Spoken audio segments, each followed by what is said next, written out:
Hello, everyone, and welcome to Franchise Focus. I'm your host, Lisa Linkowski, and I am the owner of Milestone Franchising. I'm a certified franchise consultant, and Franchise Focus is all about talking with people in the franchise world, and especially business owners that can share their story. And today, in our brand new studio, I am excited to have with me Jessica and Jimmy Olang, and they are the proud owners in the Lehigh Valley of the Brothers That Just Do Gutters. Welcome. Thank you. Thank you. Well, thank you so much. That was a long drive for you to come over here, so I appreciate that. And in person is always much better, especially for your incredible story. So I'm going to start off, Jimmy. We're going to start off with you, and we're going to ask you you have a really unique story about how you came to be the owner of Brothers That Just Do Gutters. So can you go ahead and tell us that? Yeah, and I'm going to try to tell a short version of it because it's long. As some have probably heard or read, I was born and raised in the villages of Africa, East Africa in Kenya. So growing up, I got used to the very simple, easy life of walking to school for miles bare feet and sometimes having food, sometimes not, tattered clothes, herding goats and cows, and walking to the river to fetch water. That was kind of my lifestyle. So growing up, that's all I knew, just the value of hard work, and whatever I did, I put my heart into it. And then over the years, as I grew up, I got education, obviously in the primary school, moved to a high school, then I finally moved to a city. And then from there, I always had the desire of coming to America because, people always talked about America, the land of opportunity. And then fast forward in 2001, I found myself here. Actually, just to kind of back up a little bit, I met the owners of the Brothers That Just Do Gutters, Brian and Kenny, when they came to Africa as missionaries at a church that I used to go to. So they told me, hey, come to America, we'll give you a job. And I had no idea what gutters were at the time. So when I came to America, they scouted me, they found me, and I started working for them. Not this Brothers Gutters. This was at the time, yeah. Water flow, something, one truck that Right. broke down all the time, right? This was just them Right, starting just out. them starting out. Yeah. And you were an employee of theirs. Yeah, I was Okay. one of the original employees, and so, me and the brothers will be in the truck going out to do install and stuff, and truck breaking down more times than it actually made it to a client's driveway, and we're always being towed and stuff, and so that's kind of like how we started, and that was back in 2001, and that's kind of like how we got everything off the ground. Incredible. So then 2001, then fast forward, they franchise their business. They start replicating it, realizing that they've got something here. You're still an employee with them as they're growing and as they're replicating, as this business is growing. When then does it turn into you're now owning a franchise? Yeah, so great question. So this is back in 2015, 2013. Yeah. And once they started learning how to be able to put a system together in place, and it became a much more established business as opposed to more of like a chuck in a truck type of business. We just saw that growth, and with it, I grew in the company from an apprentice to install assistant, and then to a junior head installer, and then to a senior head installer. So part of the model was creating this what do we call a skills ladder, and so this skills ladder allowed us to be able to scale as a business, but also to enable us as employees to be able to grow, so that it wasn't a dead-end job. And so we learned about leadership, reading books, just being more responsible as opposed to just coming to work, doing your job and going home. Right. And that's what kind of put us in this path where then I started thinking, for how long am I going to be installing gutters, walking up and down the ladder? But at no point did I ever think that I was ever going to be a business owner. When they rolled out the skills ladder, he came home, and at the time I was a stay-at-home mom. We, just had our first baby, and he's saying to me, I can grow not only in leadership but in pay. But I don't really want to be a leader. And I'm like, you're going to do this, right? So it was like they would do book reports, we'd do book reports together, and so he's growing himself as a leader till he gets to the point where he always worked 2 full-time jobs. So he was working 80, 90, 100-hour weeks to support our family, and he lost his other job.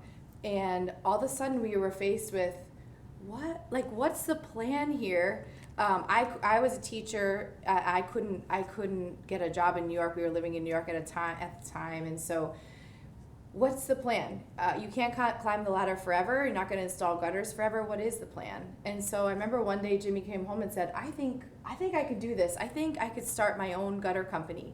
And I said, Ryan and Kenny are founders and who became our mentors. We said, they'd love for you to start your own company. That's the culture that they created in the Brothers That Just Do Gutters. And so our first reaction was, let's go sit down with them and talk to them about it.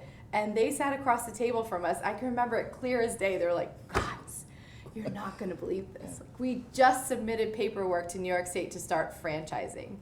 And it was like, that's it. Here we go. Yeah. And, it's the roller coaster starts. And then, right, the roller coaster. Starts, yeah. Okay. So, yeah, the land of opportunity, right? That's what you literally are living and embodying that entire spirit, right? Because now, all these years later, you're incredibly successful in the Lehigh Valley. I had read an article that back in 2019 that you had 6 trucks, 15 employees, and you had an annual revenue of $2 million, right? That's 2019.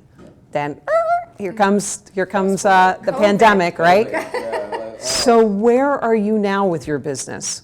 This in 2022. We have about 25 employees, and that's between a general manager, production manager. Basically, we have the management team, and then obviously we have the field, and then we have the sales as well. So altogether, we have about 25 employees. We have about 8 trucks, I'm sorry. We're actually adding one more this year. And then we're also projecting to do anywhere between $4.2 to $4.5 million in revenue. So we finished 2021, $3.2 million in the midst of a labor shortage and supply shortage and pandemic, the material increase, everything prices, that could be thrown at you, So you are sitting here looking at doubling your business through a pandemic, by the way, through a pandemic. Right.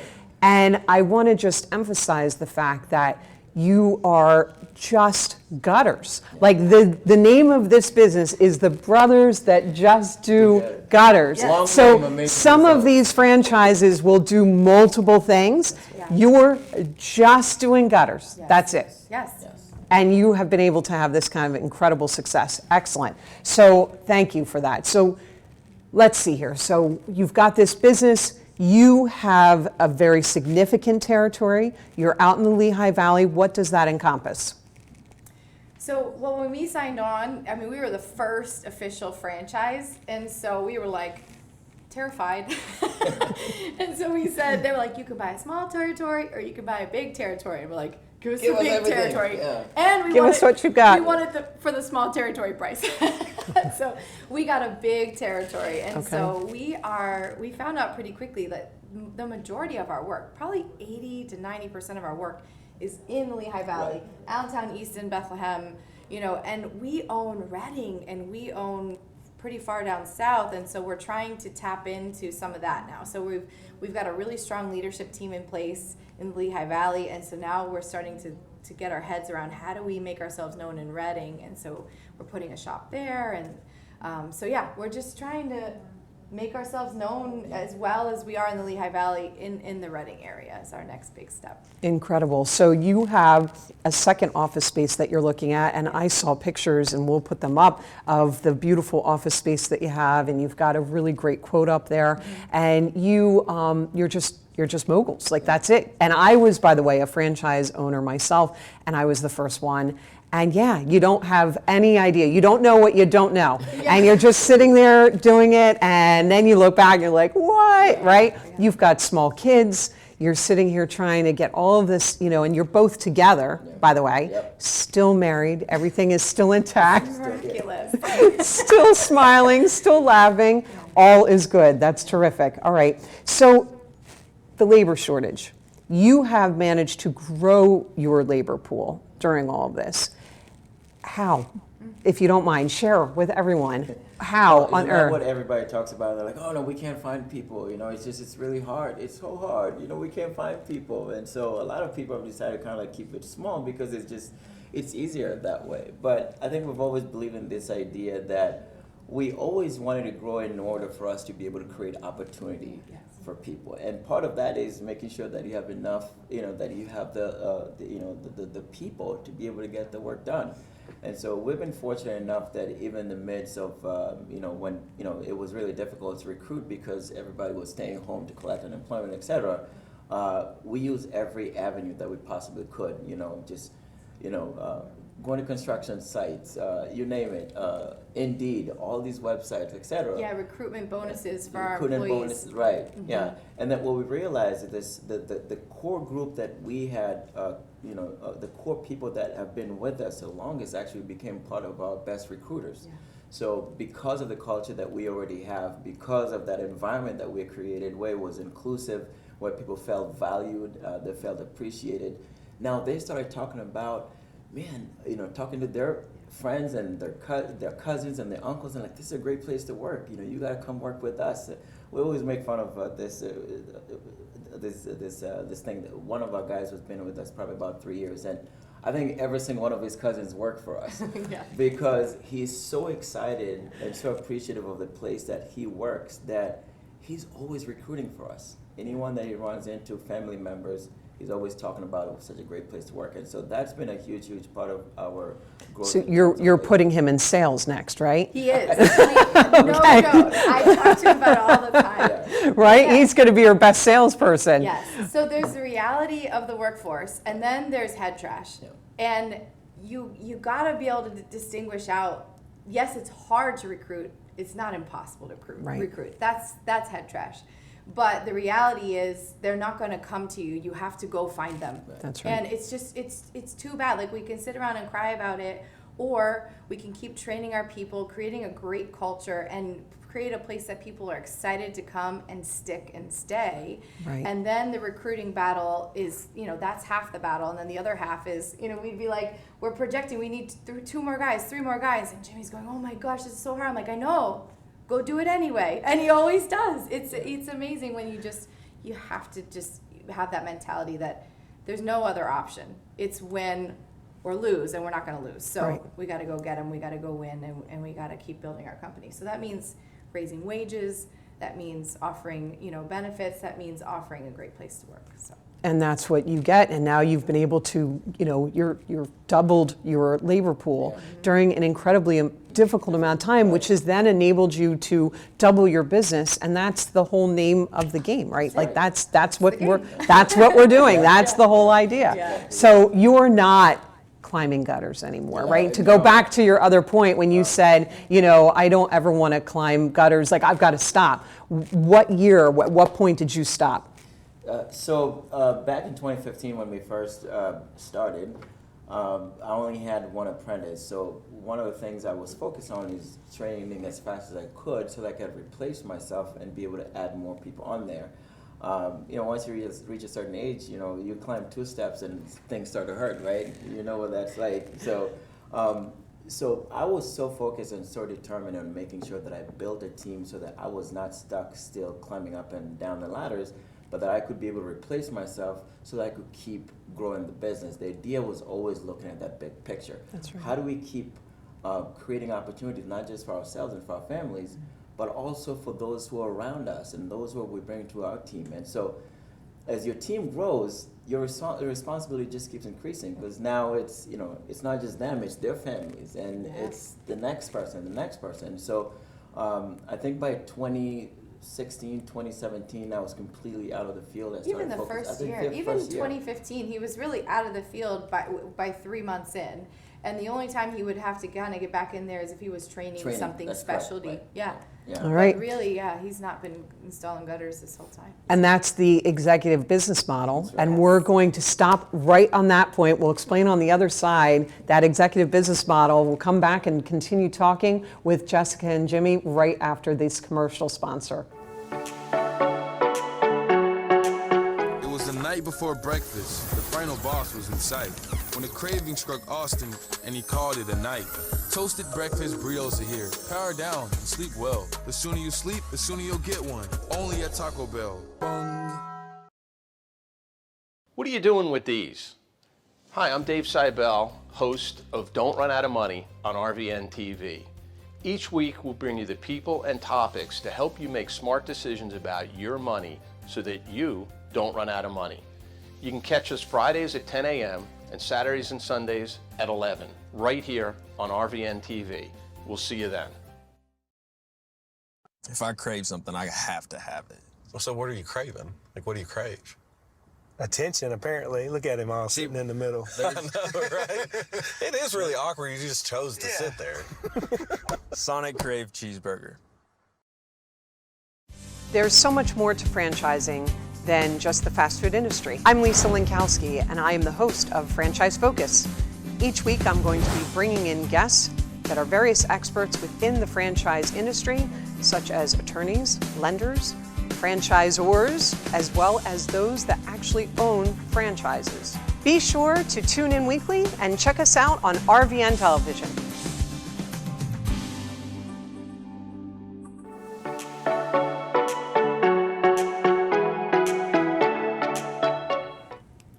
Welcome back to Franchise Focus. I'm your host, Lisa Linkowski, and I'm sitting here with Jessica and Jimmy Olang, who are the owners of the Brothers That Just Do Gutters. And right before the break, we were talking about that you're not climbing up and down those ladders anymore, Jessica. You're not out there, cleaning these gutters, and that's an executive business model. So when you first get started, it could be this owner-operator where you're all in, or from the very start, it could be an executive model where you get a good general manager in, you start getting your employees in, and you're just conducting the train, so to speak, right? So the system itself, talk about, you guys are the original franchise owners. So that puts a lot on you. I know that from when I was, you're sitting there helping out the system continue to grow. You mentioned earlier that you have a validation call later on today, which is where you speak to someone who's a prospective owner about what it's like, what the day in the life is like, and and you give them this really intimate look. So how is the system? Is it a very collaborative system? Tell me. It's highly collaborative to the point where even outside of our own little Brothers Gutters Lehigh Valley, the whole franchise is highly collaborative. And that's part, I get a little bit emotional about it because we have managed to hold on to that culture, not only within Lehigh Valley, but all the franchise owners, it's like a family. You're on the phone with them. If you haven't talked to a franchise owner this week, you're doing something wrong, right? And so even just the growth of the franchise has continued to open up opportunities for us to help. I'm actually coaching franchisees now. Jimmy is constantly training, and we get on validation calls with Franchise Fastlane, who's helping sell the franchise. And so, yeah, everybody's bought in and excited about the growth of the company overall. And, that's exactly how we run our home office as well. Yeah. Everybody knows there's tons of potential for growth. This is, even now, it's we're shooting for $4.2 million this year. I'm guys, this is just the tip of the iceberg. Where you are right now, our general manager, I'm regional manager, we're constantly feeding, and that's what makes it it's that vision, constantly casting that vision and excitement to your people that keeps things going. of what's possible. Yes. And one of the things that I always say is that when you create your own, had you created your own gutter company, right, long ago, you might have been able to talk to the owners maybe because they knew you and you'd started up with them, but they would have been busy doing their own thing. You would have been by yourself. Yeah. You guys would have been by yourselves just trying to figure this all out and trying to make it all happen. When it's a franchise, you now get to lean on the other owners when you're having a bad day or something happens and you're going, or someone's going, I can't find labor. And you're like, yes, you can. Yes. But you can all sit there and rally around each other. Yes. I think you were going to say something, Jimmy. Yeah, I was going to say, and that's the part of the support that you get from a franchise. I think there's always this stigma about franchises that, it's just this one big corporate thing, and people kind of have a fear for it and stuff. And we're business owners, we're local folks who have put in blood, sweat, and tears towards starting a business. And just to back up, talking about the system, when we first started, we mentioned before, we were actually one of the original franchises, and so the process and the systems was still being perfected. They were not as good as they are right now. So folks who are now starting, 2 years ago, 5 years later, 7 years later, they're in a much, much better spot because the systems are much more refined, the support is that much stronger. And so if we were able to, be successful to this point, with that kind of a start where the support wasn't as great, the system was still being refined, you can imagine how much more successful those who are starting now, the opportunities that they have. And so 1000%. we've been able to, Yeah. you know, we've jumped through some hoops to be where we are today, and it's definitely been, it's been quite a journey. And you know, I'm going to touch upon something because it is a thorn in my side. And you talked about this thought about franchising, and when you hear shop local and support your local business owners, and Jessica, you and I had talked about this offline, that people don't think about franchises. And I get very upset about that. And I go, wait a second, these are people that are your local community members. They are hiring local. They have a stake in your local community. It's very different from a corporate entity. Not that we shouldn't support them as well, but it is the same in the fact that, you know, people go, well, they can afford, you know, big advertising because they're part of a corporation. I'm like, no, they can't. This is not the same thing. So I'm glad that you mentioned about that. Yeah, I mean, I always kind of mention like, well, you know, it doesn't stop you from going to McDonald's, right, or a Burger King. I mean, those are franchises, but guess what? Those are local folks who are within the community that started their own businesses, and they have families, and they're supporting local folks, and they're hiring local folks, and that's contributing to the success and the development of that area and the economic impact that it has in the local community. So the stigma that sometimes people have about franchising, I think it's inaccurate and it's ill-advised. I think I think what I love about the whole idea of a franchise is the system and the support that it comes with it that helps you to be more successful, as opposed to if I was starting my own, you know, Jimmy's Gutters. And how long it would take for that to happen. So Right. we came about this with zero business knowledge. Zero. I mean, it's a little bit scary now when I think about it. And I always say that, like, somebody who says, you know, I want to start my own business, that's awesome. There's a light at the end of the tunnel that maybe you hope at some point this thing runs without me. And maybe that light is 10 or 15 years away or whatever. All that franchising does is like, hey, we have this proven system, and we're going to like just shorten that tunnel for you. That's how I always see it. And those who get in and buy in and get excited about it and work hard at it and sacrifice, that tunnel gets shorter. Those who kind of come in and expect it to just fly and whatever, you're just lengthening your own pain, you know? So it takes blood, sweat, tears, sacrifice to get the thing off the ground. And now, you know, 7 years later, we're sitting here, you know, our team's running operations. We're not like having to take a call about a gutter, you know? Right. So, I like that. I like that it shortens the length of the tunnel. I think I'm going to use that. I really like that. So you had mentioned that the owners, what are their names again? Ryan and Ken. Ryan and Ken, that you met them when they were missionaries in Africa. So that tells me that there's already a philanthropic culture that they bring to this. Can you explain to that? And what is it that I would assume that there's a faith-based portion within your culture. Right. So first of all, we care deeply about our community, and we care deeply about supporting either local charities, etc. Again, going back to where I came from, you know, just the upbringing that I had and the simple life that I had, and having to see the impact that missionaries have had, you know, coming back home and being able to support the local communities there, and the kind of impact that had in me. So I took that seriously, and so even as we're running our business, we've always wanted to be as involved with the community as we possibly could, to be as supportive. So we've, you know, some of the local organizations that we've been able to support are, for instance, the Allentown Rescue Mission, which is a home or a facility for folks who, you know, either don't have a place to live, or they don't have food to eat and things like that. So we give towards that. There's also another one called Life Path, which is an organization for folks with mental challenges, so they live in homes and things like that. So we usually do supports for them as well, so either with sending money and things like that. So we've always been very passionate about that, about you know, just making an impact in our community as far as. Love that. And beyond that, even just our own team, you realize that you start sewing into people and building into people, and part of our culture is reading books and training, and you just get people to realize what is possible for them.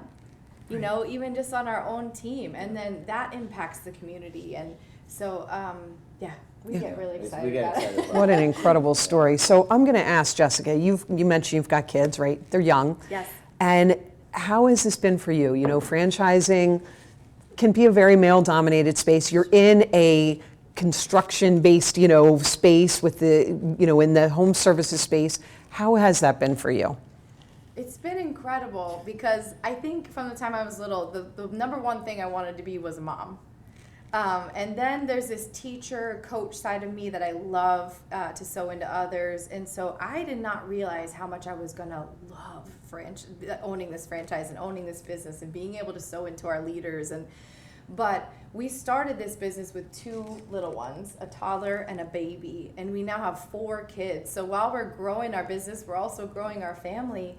And it's amazing because first of all, you replace yourself out of the roles that require you to be on the ball at every minute of the day. So I can't be the one answering the phone. So we replaced myself out of that back office role pretty quickly.